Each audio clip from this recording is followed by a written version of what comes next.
Sitting രാജ്യസഭാ എംപിമാരായ പരിസ്ഥിതി മന്ത്രി Anil Madhav Dave, P Govardhan Reddy, Lok Sabha അംഗമായ വിനോദ് ഖന്ന എന്നിവരുടെ മരണത്തിലും കൊല്ലപ്പെട്ട അമർനാഥ് യാത്രികർക്കും ആദരാഞ്ജലികൾ അർപ്പിച്ചാണ് സഭകൾ പിരിഞ്ഞത്. ഡോക്ടർ ഫറൂഖ് അബ്ദുള്ള, മലപ്പുറം ഉപതെരഞ്ഞെടുപ്പിൽ വിജയിച്ച പി കെ കുഞ്ഞാലിക്കുട്ടി എന്നിവർ സത്യപ്രതിജ്ഞ ചെയ്തു.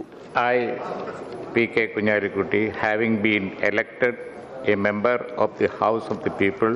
നാളെ ഇരുസഭകളും പ്രക്ഷുബ്ധമാകും. ചൈനയുടെ പ്രകോപനം മുൻനിർത്തി സർക്കാരിന്റെ വിദേശനയം ചർച്ച ചെയ്യണമെന്ന ആവശ്യം പ്രതിപക്ഷം ഉന്നയിക്കും. അമർനാഥ് തീർത്ഥാടകർ കൊല്ലപ്പെട്ട സംഭവത്തിൽ കേന്ദ്ര സംസ്ഥാന സർക്കാരുകളുടെ പിടിപ്പുകേടാണെന്ന ആരോപണം പ്രതിപക്ഷം ഉന്നയിക്കുന്നു. ചരക്ക് സേവന നികുതി നടപ്പാക്കുന്നതിലെ അപാകതകളും ഗോസംരക്ഷണത്തിന്റെ മറവിൽ നടക്കുന്ന കൊലകളും പ്രതിപക്ഷം ഉന്നയിക്കാൻ തീരുമാനിച്ചിട്ടുണ്ട്. അതേസമയം GST പാസാക്കുന്നതിൽ കാണിച്ച യോജിപ്പ് സമ്മേളനത്തിന്റെ വിജയത്തിലും വേണമെന്ന് പ്രധാനമന്ത്രി നരേന്ദ്രമോദി വ്യക്തമാക്കി. ये सत्र भी उस GST स्पिरिट के साथ आगे बढ़े.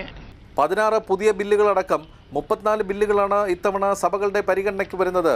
ഉപഭോക്തൃ സംരക്ഷണ bill, Jammu Kashmir GST bill, NIA ഭേദഗതി ബിൽ തുടങ്ങിയവയാണ് പുതിയ ബില്ലുകൾ. ബസന്ത്, മാതൃഭൂമി ന്യൂസ്, ഡൽഹി.